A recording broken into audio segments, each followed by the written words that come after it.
Amigos, buenas noches, bienvenidos a 24 horas. El ministro de Economía y Finanzas, Richard Martínez, explicó el alcance del veto parcial a la Ley de Fomento Económico y espera que el país empiece en el mediano plazo a recuperarse. Hola, Diana. Víctor, amigos, muy buenas noches. Mientras tanto, el sector empresarial está conforme con el texto enviado a la Asamblea, aunque piensa que pudo incluir algunas cosas. Aquí el detalle. Un día después de llegado el veto a la Asamblea Nacional, el ministro de Economía y Finanzas explica los alcances de las reglas macrofiscales. Hasta 2021 el objetivo es llegar al equilibrio fiscal primario, es decir, sin contabilizar el pago de deuda. En ese periodo queda liberado transitoriamente el techo del 40% de la deuda, pero en cada presupuesto general del Estado la autoridad económica tiene que presentar un plan de sostenibilidad. Hemos incluido en esa consideración que distinto a lo que estaba antes en el proyecto, que en caso de existir catástrofes naturales o una grave recesión económica, tiene que reajustarse y hay un margen de maniobra. Ese es el primer periodo. El segundo periodo que presentan es la regla macrofiscal de largo plazo. Tiene que haber siempre a la aprobación del presupuesto general del Estado con un equilibrio primario y con una meta de equilibrio global de largo plazo. Eso tiene que definirse en el reglamento. Reconoce que al país le tomaría por lo menos 5 años regresar al equilibrio fiscal primario. Eso va a depender de qué tan rápido podamos ir convergiendo al equilibrio fiscal, qué tan disciplinada sea la política fiscal. En cuanto a los empresarios, tras estudiar el veto, su reacción fue mayoritariamente positiva. Así lo explicó el presidente del Comité Empresarial Ecuatoriano, Patricio Alarcón. Se mantienen los incentivos para la inversión y es una pena que se haya desperdiciado la oportunidad de poder incluir el arbitraje internacional dentro de la región en este proyecto de ley. El tema de arbitraje que va a quedar, entiendo, para la ley de inversiones. Por su parte, el presidente de la Federación Nacional de Cámaras, Pablo Arosemena, explicó su criterio respecto a los puntos que incluye el veto del presidente Moreno. La ley ha venido mejorando y va en una buena dirección. Tal vez todavía se queda corta la ley, hay que eliminar por completo el anticipo del impuesto a la renta. Ahora, una vez que lo tramite el Pleno de la Asamblea Nacional y cuando los puntos estén en vigencia, aspiran a que el Frente Económico finalmente tome decisiones que impulsen la recuperación económica. Proponerle al país otras leyes económicas específicas para que vengan a tapar los baches que quedan con esta ley. Ahora sí ya debemos revisar un plan económico. En la Asamblea Nacional el tratamiento del veto iniciará el próximo lunes. En Quito, María Gracia Costa, 24 horas. Y justamente la Comisión de Desarrollo Económico de la Asamblea conoció ya el veto del Ejecutivo al proyecto de ley de fomento productivo que objeta 66 artículos. Los legisladores esperan que el Pleno se pronuncie sobre el texto el próximo 31 de julio. El 80% del veto del presidente a la ley de fomento productivo corresponde a cambios de redacción en la normativa, aunque hay otros temas que topa el Ejecutivo que causan preocupación en la Asamblea. Las reglas macrofiscales con relación a la deuda, pues ahí se ha modificado lo que aprobó la Asamblea Nacional, nos preocupa. Hay temas relacionados con los tratados bilaterales de inversión que también hay una modificación. En fin, esos son los temas que vamos a tratar con profundidad, porque el resto son temas más bien de forma y de mejorar la redacción. Por lo que los ministros acudirán a la comisión desde el lunes, pues esta mesa legislativa tiene 8 días para elaborar un informe que esperan presentarlo el próximo jueves ante el CAL. Los legisladores analizan si es que habrá 2 votaciones. Podríamos hacer un bloque de votación con artículos de allanamiento y otros con artículos de ratificación. Debemos clarificar la posición con respecto al tema de la deuda primaria y estamos de acuerdo en ciertas redacciones inherentes a la tabla impositiva de la compraventa de acciones. Aunque para los correístas los cambios no son sustanciales, pues dicen que el espíritu de la ley se mantiene y por eso votarán en contra. Se le da al presidente la potestad de cambiar los impuestos por decreto. Nosotros habíamos observado que esto era inconstitucional, sin embargo el veto lo mantiene. Estamos con una ley que va a ir en la misma línea. ¿Cuál puede ser el resultado? Más pobreza y mayor desempleo. Este proyecto empieza a generar las bases de construcción de un nuevo proyecto de desarrollo económico. Aunque la Asamblea tiene 30 días para dar una respuesta, la Comisión espera que el 31 de julio el Pleno decida si se allanan o se ratifican en el texto original. En Quito, Andrea Samaniego, 24 horas. 66 objeciones presentó el Ejecutivo al texto del proyecto de ley de fomento productivo. Dentro de las observaciones se define el concepto de deuda y se condicionan los incentivos a las nuevas inversiones. Es un documento de 154 páginas que el Ejecutivo puso en manos de la presidenta de la Asamblea Nacional. Moreno emitió 66 objeciones, la mayoría de ellas precisiones legales de forma y otras conceptuales. Por ejemplo, definir lo que significa deuda, el veto del Ejecutivo para evitar interpretaciones erradas según se apunta, sin tomar en cuenta plazos, lo deja en claro. El endeudamiento público incluye la deuda de todas las entidades, instituciones y organismos del sector público proveniente de contratos, colocación de títulos y otros valores. Y recalca que todo lo que implique pago de intereses y de amortizaciones de capital es deuda, etiqueta con la que se marcaría también a la preventa petrolera. Además, se indica que los certificados del Tesoro Nacional, que deben tener un periodo máximo de vigencia de 360 días, no serán tomados como deuda y podrán ser novados o reemplazados por el Ministerio de Finanzas. Pero eso sí, el Banco Central no podrá comprarlos. En materia de estabilización fiscal, una meta que se planea lograr al término de 2021. El veto otorga la posibilidad de que el plazo se amplíe en el caso de escenarios inesperados. En el caso de que se incorporen gastos no contemplados en la programación cuatrianual,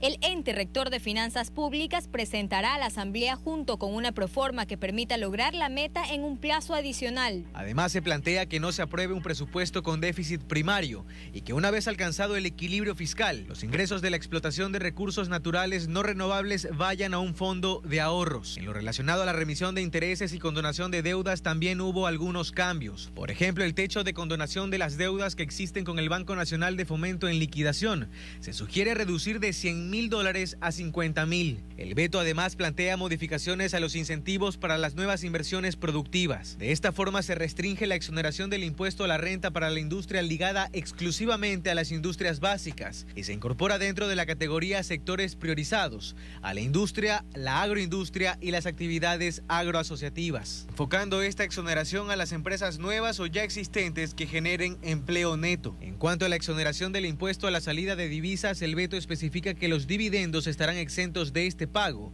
siempre que estos provengan de nuevas inversiones. En otros temas se plantea exonerar del IVA sin necesidad de que la Junta establezca condiciones para seguros y reaseguros de salud y vida. También la eliminación del IVA para vehículos eléctricos de uso particular, transporte y carga. Y además se elimina el impuesto a los consumos especiales para las cocinas a gas, sean nacionales o importadas. La Asamblea tendrá 30 días para tramitar el veto. Carlos Acoto, 24 horas. Y analistas califican como oportunas las objeciones al proyecto económico, pues terminan con las dudas sobre lo reconocido como deuda pública.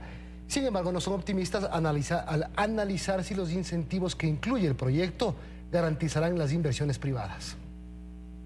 Del veto del Ejecutivo resalta que se eliminen las dudas que existían, sobre todo al hablar de endeudamiento, especificando ahora que todo aquello que tenga pago de intereses y amortización de capital es deuda. También califica como positivo que se ordene que se reemplacen los pagos que se hicieron al Banco Central a través de acciones en la banca pública. Como el fisco no tiene plata, le va a pagar con bonos, pero por lo menos los bonos es algo más líquido que las acciones. Pero esta incorporación a la vez se transforma en $2.300 millones en contra, por lo que respaldan que el gobierno se dé un respiro al incluir en el proyecto que si alguna resolución cambia la programación cuatrianual, se extenderá el tiempo para reducir el déficit. Un ejemplo, los $1.500 millones que el Estado tiene que pagar al IES por el aporte del 40%. El documento también contempla otras especificaciones. Se precisa diciendo todos los años tiene que reducirse ese déficit primario, pero no pone porcentajes. Y desde el sector productivo privado también quieren opinar sobre el veto, y más ahora que según incluso el discurso gubernamental, recae sobre ellos la tarea de mover la economía. Nos va a tomar un tiempo seguramente, de la noche a la mañana no se puede crear un número significativo de empleos. Paralelamente hay que hacer un trabajo muy profundo porque todavía tenemos desafíos muy grandes en torno a la competitividad. Según el presidente de FedExport, tras conocer de los incentivos, se estiman $1.000 millones en nuevas inversiones en el sector. Yo no creo que va a ser fácil que el sector privado incremente sus empleos de tal manera que compense la caída de empleos en el sector público. Pienso que vamos a ir a un periodo de mayor desempleo. Y si esto no pasa, el gobierno deberá tomar decisiones. Los subsidios, por ejemplo, los combustibles, volver a instaurar los 2 puntos del IVA, lo que lo puede salvar de esto el gobierno sería un incremento drástico en el precio del petróleo o un torrente de inversión privada. En general, califica la Ley de Fomento Productivo como un buen inicio para la creación de un plan económico integral. Dayana Monroy, 24 horas. El gobierno ha destinado cerca de 2.000 millones de dólares para el pago del subsidio al combustible este año. Este valor va en aumento.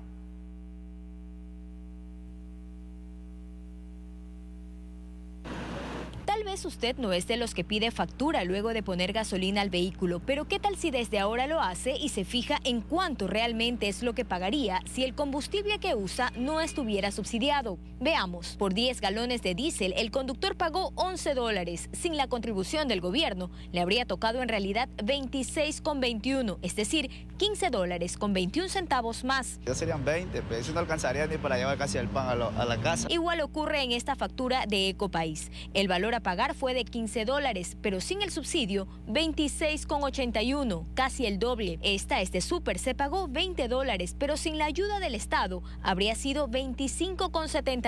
Saque cuentas. No, que siga igual. Para este año, el presupuesto general del Estado asciende a 34.853 millones de dólares. De estos, 1.707.4 millones corresponden a subsidios para diésel, gasolinas, naftas y gas. Un gasto que año a año va en aumento. Si el precio que está hoy día internacional en $70 el año próximo pudiera llegar a $80, $85, nuestro subsidio podría estar superando inclusive los 3.000 millones de dólares. Y eso es, otra vez, causa de déficit fiscal, causa de endeudamiento. Y si tomamos en cuenta la difícil situación económica del país, pensar en focalizar el subsidio no debería asustar, dice Ortiz. Necesitamos ya enfrentar el tema de combustibles. Inmediata quizás ya la super y la extra dejar sin subsidios. Y paulatina en el sentido de decir mañana vamos a ir cambiando algo en el tema del diésel, algo en el tema del gas gradualmente, ¿no? Porque son las más sensibles. 4.000 millones de dólares es la cifra que deberá destinar al 2021 el gobierno si continúa con el subsidio al combustible. Joana Ramos, 24 horas. El ministro de Hidrocarburos y ahora encargado de la Coordinadora de Empresas Públicas explicó entre sus primeras acciones a cargo de las empresas públicas que está apagando incendios al respecto de nombramientos de gerentes. Lo que venía haciendo el presidente de EMCO anteriormente era evaluando cada una de las empresas. Hay una disposición del señor presidente de la República de vender las empresas que no son rentables. Hay empresas que sí lo son y obviamente tenemos que quedarnos con esas empresas.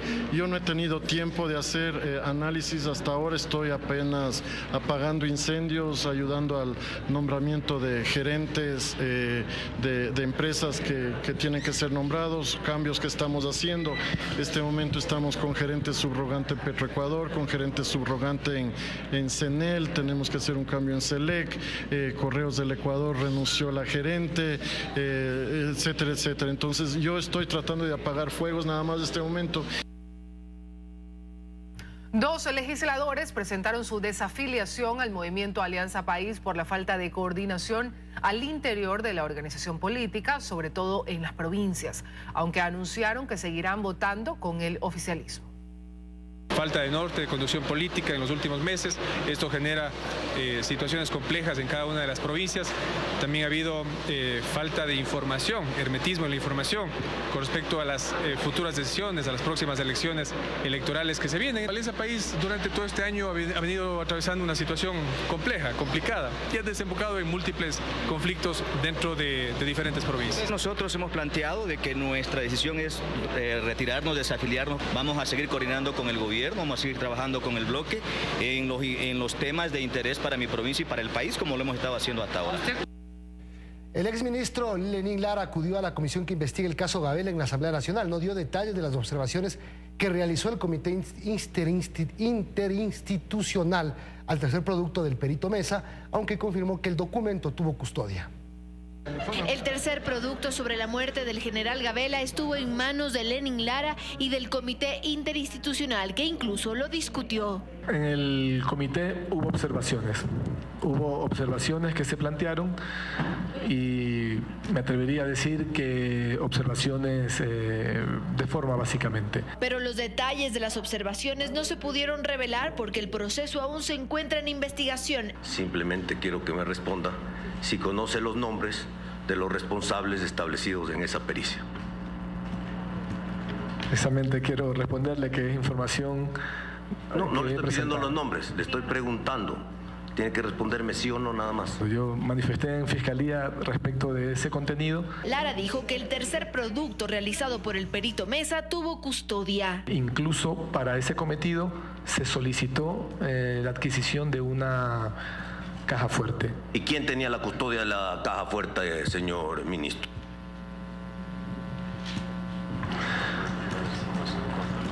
Sí, no me acuerdo, pero sí, no me acuerdo con claridad. Lamentablemente lo tenían tan guardado en caja fuerte que al final de cuentas se les desapareció por arte de magia. Parece que dentro del Ministerio de Justicia tienen a un mandrake que les hace aparecer o desaparecer documentos. Lenin Lara dejó el Ministerio de Justicia 2 días después de conocer el tercer producto. Quien sucedió a Lenin Lara en el Ministerio de Justicia fue José Serrano, quien actualmente se desempeña como asambleísta. Él deberá comparecer el próximo lunes ante la comisión que investiga la muerte del general Gabela. En Quito, Andrea Samaniego, 24 horas. El ministro de Defensa, Osvaldo Jarrín, anunció la creación del Centro de Inteligencia Nacional en reemplazo de la Secretaría de Inteligencia y la creación de la Secretaría del Consejo de Seguridad Pública del Estado vía reforma legal.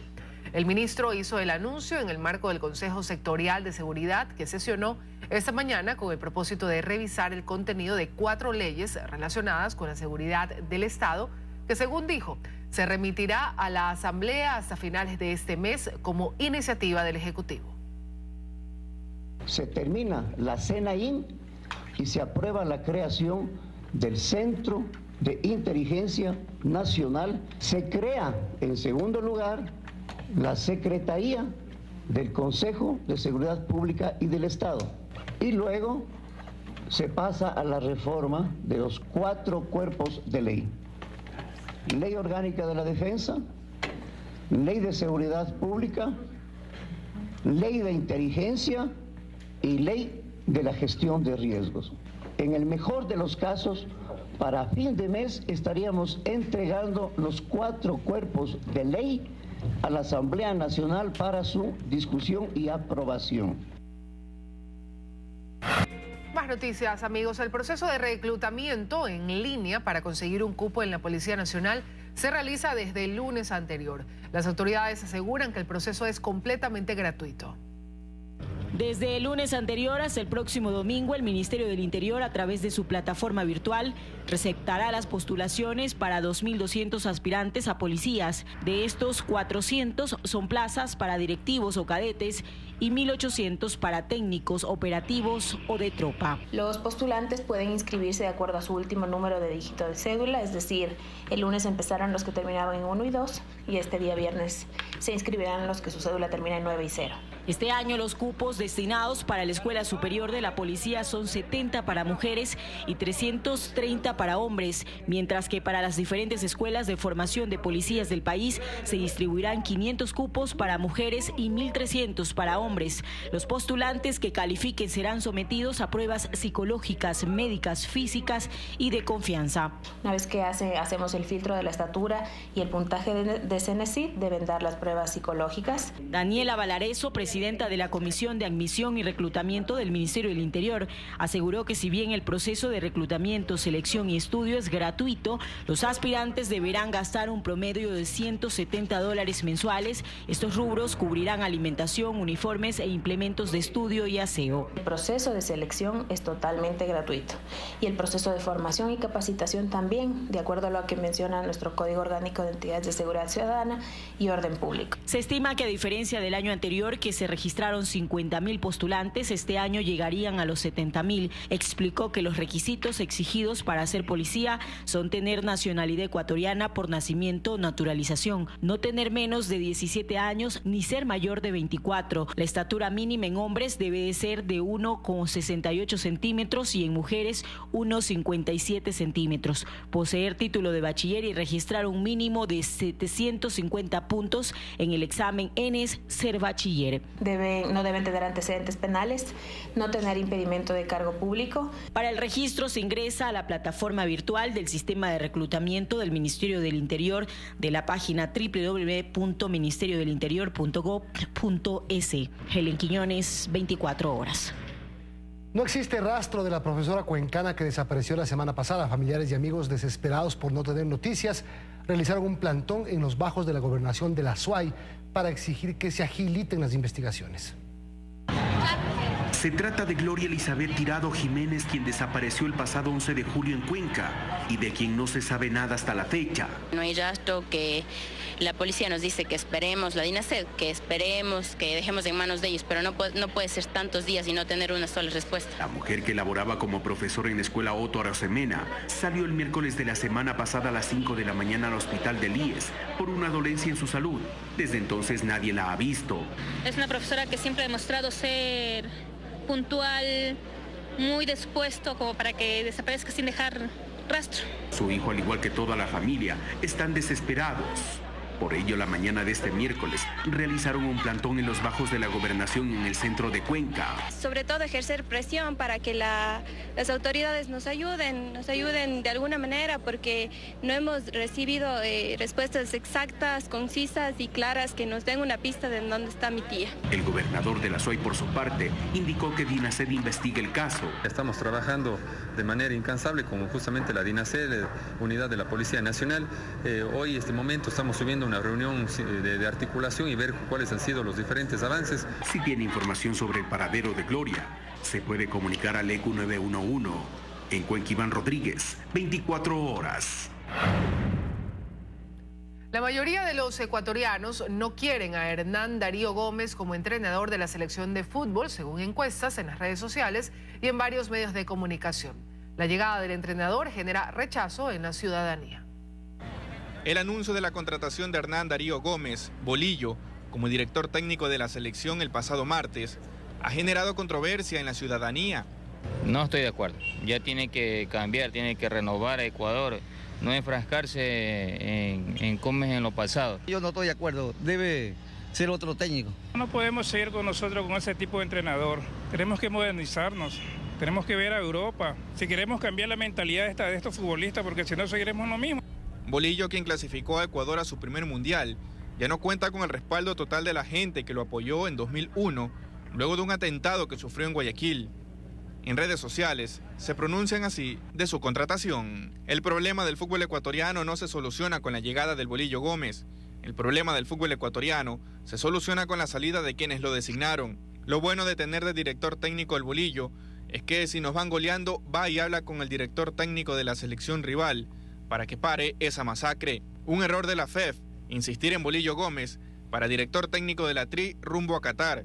Con él toda la gratitud del mundo, pero estos son tiempos de ciencia en el fútbol y no solo de motivación. Gerardo España, periodista deportivo, cree que la contratación de Bolillo Gómez es dar un paso atrás. Este actual directorio de la federación no debió nombrar a un cuerpo técnico de la selección que va a estar por mucho tiempo. Yo creo que Bolillo tuvo su momento, tuvo su etapa. Isaac Jacome, 24 horas. Jaime Iván Caviedes está privado de su libertad. El delantero de la selección ecuatoriana de fútbol, el ex delantero, fue detenido esta mañana por deudas relacionadas con la pensión alimenticia del hijo que tiene con Angélica Carranza. La ex modelo ha señalado en varias ocasiones que el ex deportista jamás le ha cancelado un centavo por la manutención de su hijo. El ex tricolor fue llevado a la policía judicial. Al mediodía fue conducido al centro de detención en Guayaquil. Me pareces más, es justo que hoy te pueda yo cantar. Guayaquil de mis amores, en ti encontré mi libertad. Momento de hablar de Guayaquil, que en este mes celebra 483 años de fundación. Gracias al espíritu comercial de su gente, nacieron personajes icónicos que con sus gritos característicos ofrecían productos o servicios. Muchos de ellos quedaron plasmados en estatuas. ¡Extra Universo! Loto. Son los sonidos. Y también los oficios más pintorescos de Guayaquil. Lo que sucede es que en Guayaquil particularmente han habido estos oficios tradicionales de tipo informal que caracterizaron determinadas épocas de la historia de nuestra ciudad. Por ejemplo, el canillita era muy común. Que todavía lo es, dice don Raúl, y que por eso hasta una estatua les hicieron. Solo que ahora se trabaja distinto. Pocos recorren las calles voceando, pues tienen sus puestos. Allí cumplen con su jornada, que es igual de sacrificada. A ver el periódico y ahí regresa acá a vender. Pero este es su lugar favorito. Paso tranquilo, distraído. Vienen amigos a conversar, aquí conversamos y todo. Ser trabajadores es virtud de los guayaquileños, cree don Raúl, y ser comerciantes por naturaleza, considera Zoilo. Él desde su adolescencia ha sido el clásico cangrejero. De mi edad, de 20 años para adelante, yo tengo 75 años. Recuerda que cuando inició en el oficio ganaba muy bien, que todo era un éxito. Había bastante, se cogía 40 tabos en el mediodía. No así para Héctor, quien desde niño es lotero. Se dice ese grito, mejor dicho, loto, loto, loto, lotería. Tampoco para Juan, quien lleva 30 años como betunero y agradece a Dios por poder obtener de esta forma el sustento. Trabajo sí hay, lo que pasa es que hay que valorar el trabajo. Hay otros oficios tradicionales que se quedaron en estatuas, pues dejaron de hacerse con la modernidad. Cuando yo era un niño, una criatura, pues nos tomaban una fotografía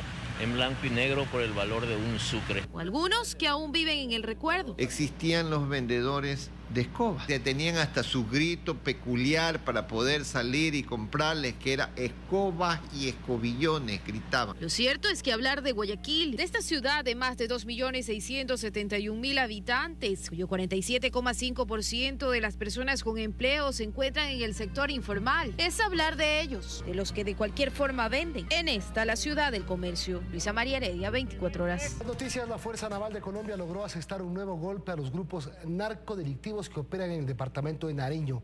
Más de 1.000 kilos de cocaína fueron incautados en 2 semisumergibles de la costa del Pacífico. Las constantes disputas entre las organizaciones narcodelictivas que operan en la costa pacífico de Nariño, en Colombia, permitieron a la Fuerza Naval frustrar el envío de 2 grandes cargamentos de droga. El total de la droga incautada fueron 1.374 unidades de clorhidrato de cocaína, avalados en el mercado internacional aproximadamente 54 millones de dólares. Entre los detenidos constan 3 ecuatorianos que formarían parte de las estructuras delincuenciales de alias David, cabecilla del grupo armado organizado residual Guerrillas Unidas del Pacífico. Total de las interdicciones, 6 tripulantes, 2 colombianos, 3 ecuatorianos y un mexicano. En total dan 1.381 kilos de clorhidrato de cocaína, golpeando a las organizaciones narcodelictivas que operan en la frontera común, perseguidas también en territorio ecuatoriano. Sí, nosotros tratamos de cruzar información, de cruzar inteligencia con el ejército colombiano para realizar operaciones con fuente de información verídica que nos ayude a obtener estos resultados. En lo que va del año, la Fuerza Naval colombiana ha logrado incautar 53 toneladas de estupefaciente, valorado en más de $1.000 millones. En Nariño, Colombia, Jairo Jacome Ortega, 24 horas.